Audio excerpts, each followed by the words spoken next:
As promised, I have a different deck today to do a reading from, so that you don't get bored of me always using the same deck.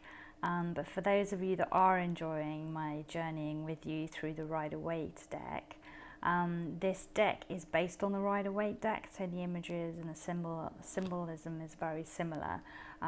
So like it can also add to your study. So the way that I will interpret the card from this deck is also similar to the way that I would interpret the one from the Rider-Waite deck. This deck is the Sharman-Caselli tarot deck. So yeah, let's see how we get on. So just shuffle the cards to start off with.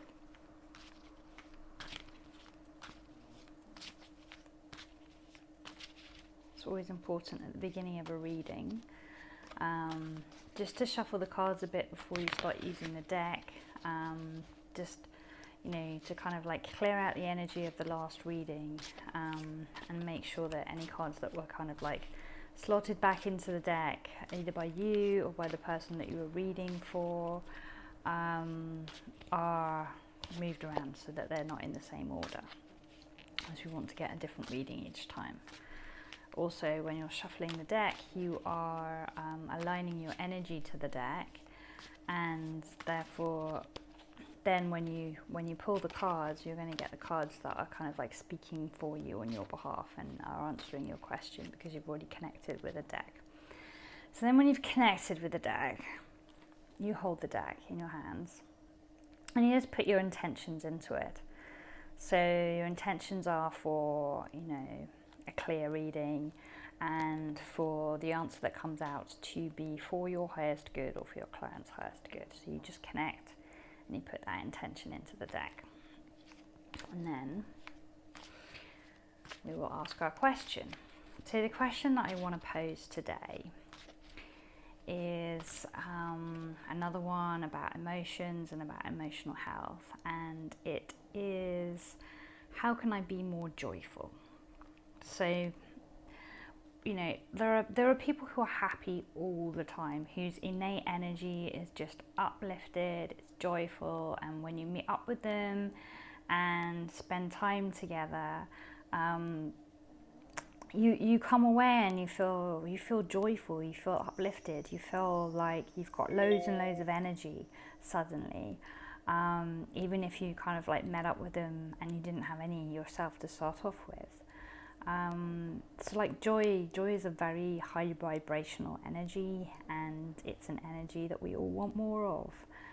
It's a highly coveted energy, and in life in general, especially like life these days, life pre-2020 and life in 2020, there are quite a few challenges that we all have to deal with, you know, things that crop up in our lives, whether that be work dilemmas, relationship dilemmas, health dilemmas, financial dilemmas. All of these things can challenge us, can set us back, and can take away our joy. You know, even having an argument with a friend can, you know, ruin your week easily if it doesn't get resolved. Having a, you know, falling out with a member of your family or something, for example, I mean, that can just stay with you and haunt you forever, and be with you every single day. So all of these things detract from our joy and from our being our, you know, innate, authentic self, the self that we're supposed to be. So it's quite useful to know how to get more joy. So that's what we will focus this reading on.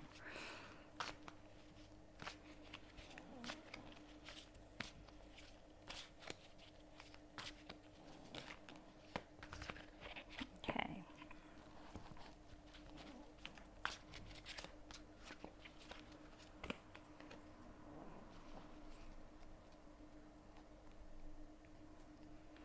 So the first card that we have is the Queen of Swords.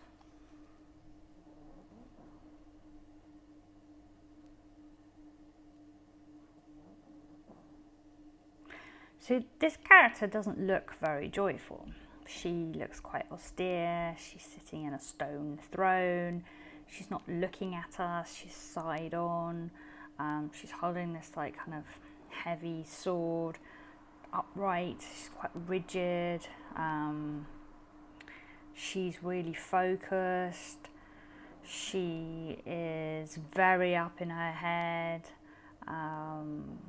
thinking deeply about the things that are important to her, the things that she wants to say. She's very connected to her truth, and she's like intent on sharing that truth. Yeah, she's the queen of that truth. She has dominion over that truth. And in the background we see like kind of like clouds and a bit of a, it's not like a miserable sky, but there are some grey clouds in it, so it's like kind of like a pale blue sky, with these clouds coming in. So it's not a horrible rainy day, but it's not a sunny day either. It's a day with bumps. There's like a bird circling overhead, and then she's sitting on these little kind of like sparse scraps of greenery. There are no flowers or anything. It's not very colourful. And her feet are on a red cushion, which is like her roots. Yeah, so she's sitting in this stone throne, and even though this throne is made out of stone, so it's an inanimate object, it's not alive. Her feet are connected to the ground. She's got this red cushion which symbolises her roots. Yeah, so that's her feet, her energy system, her body connecting to the ground, to the mother, to the source of all life. And then she's all dressed in blue, and which is like her throat, her voice, yeah. And then there are like clouds on her cloak, which says that like her thoughts are in her head in the clouds. The sword is her weapon, it's her truth, her voice,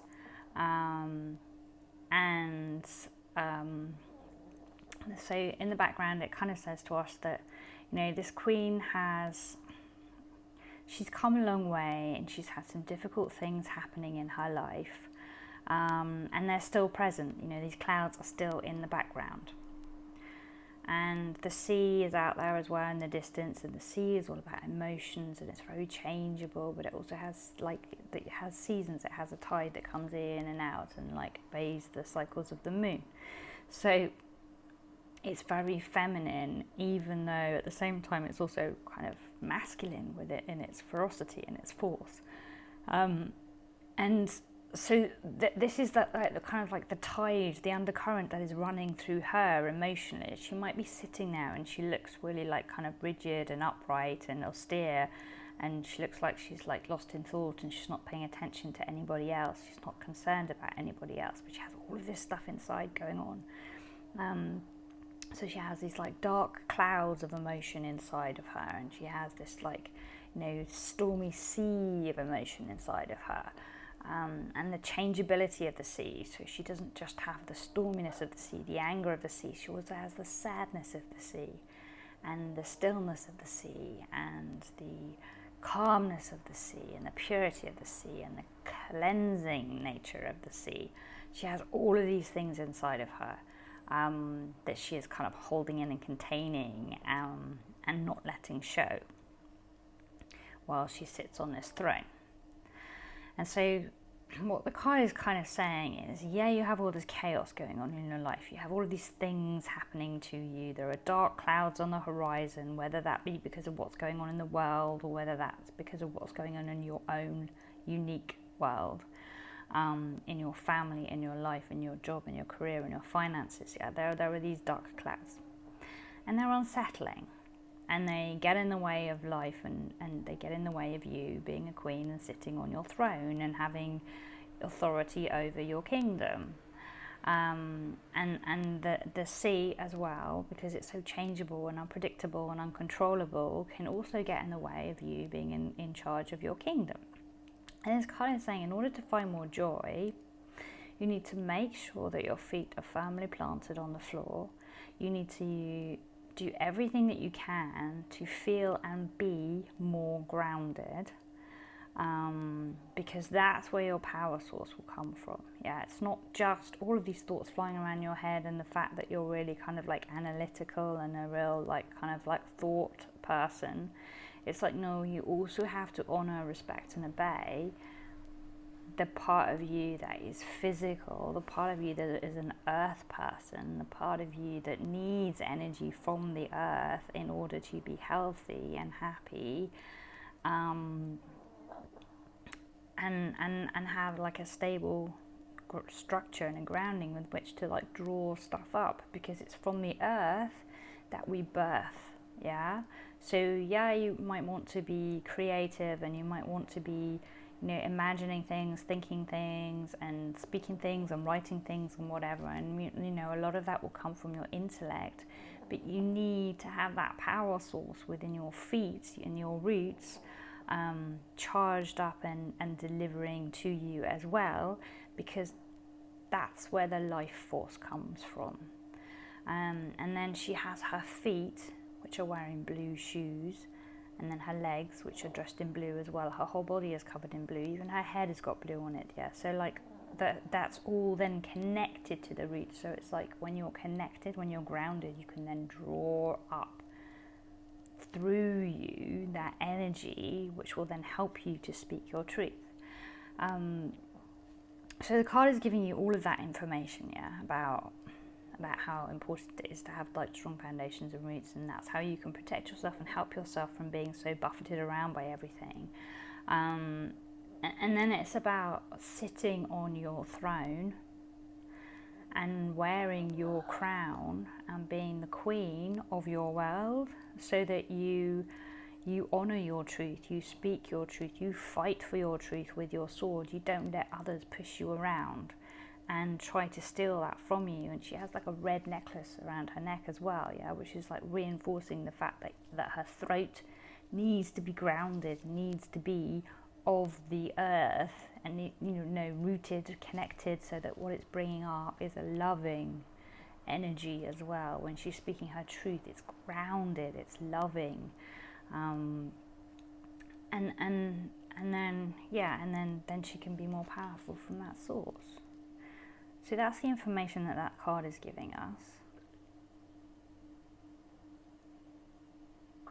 So just take a second to look at it and to connect everything that I've said with the imagery inside. And then moving forward into the future, to how can we help ourselves moving forward. So this is like the first step to focus on, and this one moving forwards is then we've got the 5 of Cups, which is another kind of like unjoyful looking card. You know, it almost looks a bit sinister. I almost feel like, oh no, yikes, when we pull this card out of the pack. Does that really have to be my card? Do I really have to be dealing with the information in there? There's like Cups is all about love and relationships and romance and the heart. And this card has a figure, and they're dressed in black, and their back is to us. They're not looking at us yet. So we don't know if this person is like kind of someone to be afraid of, or someone who's trying to hide, or someone who is mourning. Yeah, there's many reasons why someone could be wearing a black cloak. They're not just going to be the Grim Reaper, which is what maybe at first glance you see in this card. And this card is kind of reinforcing in a way what this card is saying. So what the clouds in this card represent and the water are problems in her past, problems in her life that she cannot master, that are pushing her around and controlling her. And this card is also illustrating these things. It's like there are 5 cups. 2 of the cups are upright behind this character, so they still belong to him. They're still his cups and they're still full. They're upright. The other 3 cups are in front of him, but they've spilt over, So they've been lost, their contents is gone. The value within them, the treasure within them has all been emptied out. And this character is it's almost like he's come from this castle, from this kingdom, and he's had to leave for some reason. Yeah, he's been kicked out, or he's chosen to leave because he didn't feel comfortable there anymore, or maybe the time that he was supposed to be spending there is like, come to its end, and so he must move on. And he's reluctant to do so. It's like he's had to walk down through the hills. He's had to cross over the bridge. And the bridge is like over an expanse of water, so he's had to cross over this really deeply emotional expanse of water. Yeah, so this bridge has been really difficult for him. Not only has he had to leave the castle, the kingdom where he was at home, a place where perhaps he had friends and family, and kind of like a network of people to reach out to get support from, etc. He's had to leave. He's kind of like been cast out for some reason, whether he cast himself out or whether he was cast out. And he's had to leave, and he's had to kind of like walk down through the valley, all the beautiful greenery and everything, and say goodbye to it and all the gardens. And he's had to cross this bridge, and this bridge was almost like a dark soul, a dark night of the soul journey, so it's like his dark night journey. He's had to cross this bridge, and it's like it's been really challenging, really difficult, and he's like, he has grieved as a result of crossing this bridge. It has kind of like, it's marked the end of that and the beginning of something new, and he's kind of like walked away a bit. And then he stopped, and he's turned around and to look back at everything. And so the 3 cups on the floor represent everything that he has lost or sacrificed or given up. But it's like that everything that, it was precious to him, it was special to him, and it's gone. He's lost it. It's not his anymore. And then the 2 cups behind him are a reminder of what he still has. He hasn't lost everything. He's got 2 things, and those 2 things are really valuable. So perhaps he has fallen out with one or both of his parents. Perhaps he has lost his network of friends because he has, moved country, or he has decided to shift career, and so now all of his interests and everything are really different, or he doesn't have the same time anymore. If you move house to a different location, then it's not easy to meet up with the same people. So something has happened in his life that has kind of like thinned out his group of friends, and now he looks back a little bit later and he's like, he has no friends. He has lost his friends. He's fallen out with his family. He's left his job, has start a new one, and he's feeling really naked and really vulnerable. But what we mustn't forget is that he has these 2 cups behind him. So maybe the 2 cups he has behind him are the financial security that he has accrued throughout all of the hard work that he's done in his life up to this date. So perhaps he owns a house, or he has assets tied up somewhere. He has savings in a bank account or something. So he has that belongs to him, possessions that belong to him, and these are things that are valuable. And perhaps he has his own family, so maybe he has like a wife, maybe he has children, maybe he has a dog or a cat or a horse. He has these valuable things, these relationships in his life still that are feeding his heart and giving him that emotional connection, everything that he needs. So he still has things that are really great. Perhaps he has his health. So life is not all bad. It's just there has been loss, and it feels like there's been more loss than gain, because the loss has been so serious, so brutal. It's like it's been a life-changing moment for him. It's like we have different times in our life. We go through different phases, and there are big changes that happen when we go from when we turn 18. That's a big change for us. For example, when we turn 21, another change. When we turn 30, there's another change, but there might be one slightly before that. These changes do not happen exactly on those numbers. It's bit different for everybody. When we turn 40, there's another change, etc., and on and on and on. And, you know, people have these different life transitions along the way. There is no stability or continuity. You cannot just stay the same all the way through. Your interests change, your desires change, the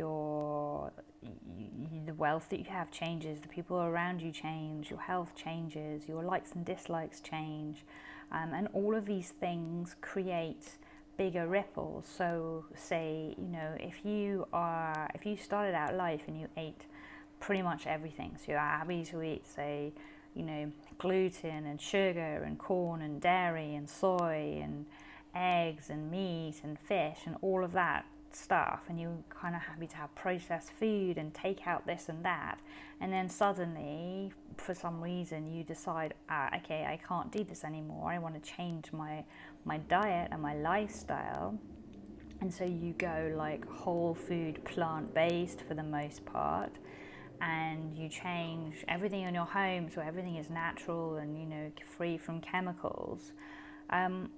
You're going to create ripples in your life, because not everybody that you know is likely to agree with you. And if you have friends that like to go out at the weekend and have like a Chinese takeaway or a pizza after having spent several, you know, hours in the pub, and suddenly it's like, well, you're not drinking anymore and you're not eating pizza or Chinese because it's full of artificial ingredients and it's not healthy, then your friends are kind of, you know, well, like, not all your friends, maybe, it depends on how lucky you are. Some friends might be really loving and understanding and be okay with that and accommodate you by going, oh, okay, well, you're coming out with us, so hey, why don't we all go to this place, because then we can all be accommodated. But they might not. They might think, oh, you're really boring now, or you're really fussy now, and then dismiss you, and then that one decision that you made for yourself and for your health and for your well-being is actually like rippled out, and you thought you were doing a good thing by changing your diet and loving yourself and looking after yourself, but suddenly, you know, these other people in your life are like annoyed at your decision because it kind of like, it puts them out, it changes their life, and now you're not fun anymore, or you're awkward, they have to like, you know, like make an effort to include you by going out of their way and doing something they don't want to do, or maybe they don't want to spend time around you anymore because you make them feel bad about themselves. So there are ripples that can be caused, and this card is all about the ripples that have happened in your life, yeah. And these ripples have basically meant that you've lost 3 cups worth of stuff that was really important to you, that really meant something to you in your younger years, and you're still looking back at it and you're still mourning it and pining over it, and it's robbing you of your joy. Yeah, it's standing in the way of your future, and it's blocking you, and you're reminiscing about the fact that, you know, some ex-best friend deserted you because of some choice you made, and you're still upset about that because you still want them to be your friend, you care about them deeply, or, you know, you're hurt, you're so hurt and wounded, and you don't understand why you were rejected and abandoned, and you just can't get over it. I mean, these are the things that are pulling you back and that are stopping you from moving forwards. And this card is saying, hey, look, this may all look really bleak and feel really bleak, and it might really hurt, and you might feel like you're walking around under a dark cloud and carrying this huge weight of like grief with you everywhere you go, but you still have these 2 cups, and these cups are amazing and they're beautiful and they have like worth within them as well. And if you take these cups and you value these cups, yeah, and you pick up the empty cups that have fallen over and the contents spilled out, if you take those 3 empty cups,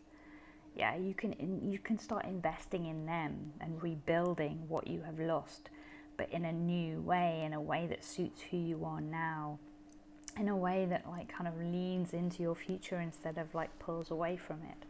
So and so this card is like asking you to kind of take mastery over your own life, yeah, and own your truth, own your voice, don't apologize for it. Make sure it's coming from a loving, grounded place, but don't let anybody like take that away from you. It is your power, it is your birthright, it belongs to you, and you should be queen over your thoughts and your opinions and your beliefs. Yeah, that's like your God-given right as a person. And then this card is saying, but you have to acknowledge that there will be pain, there will be loss, and you will grieve what falls away. But don't forget, in searching for your joy, you really need to focus on what you have. So just be grateful, do gratitude practices. Think of things that you can collect and invest in order to fill those cups back up again. So that, my dear friends, is your path to more joy. It's not necessarily the easiest path, but the things that are worth having often come, with work. They don't get given to us easily. We have to work for them. We have to fight for them, because then when we get there, we appreciate it that much more, and we're less likely to squander it. And I think that's one of the messages that the universe is always trying to teach us. It's like, if I give it to you too easily, you won't appreciate it. You'll think it's easy to come by. You'll think there's plenty more of it. And then, you're likely to miss out on the thing that is meant to be in your life, the true gift. Like if you, every time you went out, got chatted up by men, and it was so super easy for you to get a date. So you kind of like just went through men like anything, because you'd meet up with them and you'd go and, kind of on a date with them, And every time you went on a date, you'd be sitting there and you'd know there were like so many more men out there, because they were just always coming to you every single day, to the extent that you couldn't keep up. So you wouldn't necessarily give each individual person the time of day. You certainly wouldn't put up with them if there were things about them that were a bit bumpy or awkward, or that, you didn't quite like. So you wouldn't work at it. You'd just be expecting Mr. Right, Mr. Completely and utterly perfect to land at your feet. And then you'd be like, yeah, okay, I'm going to commit to this relationship. But that's not really how life works. And, it's oftentimes it's the diamond found in the rough. It's the person that we end up with who is totally not our type. The person who maybe when we first met them irritated the heck out of us, and we were like, this is never going to work. But then for some reason something happened and you saw something else in that person, and then you fell in love with them.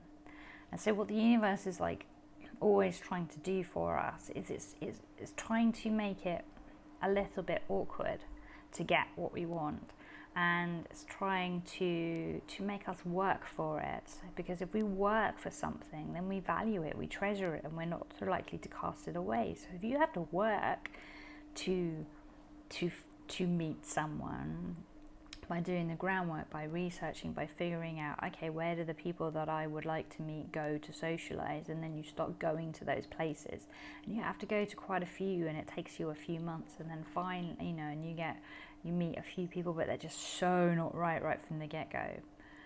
And then finally you meet someone and you think, maybe they're not quite my type, but maybe they seem quite nice and friendly and sweet.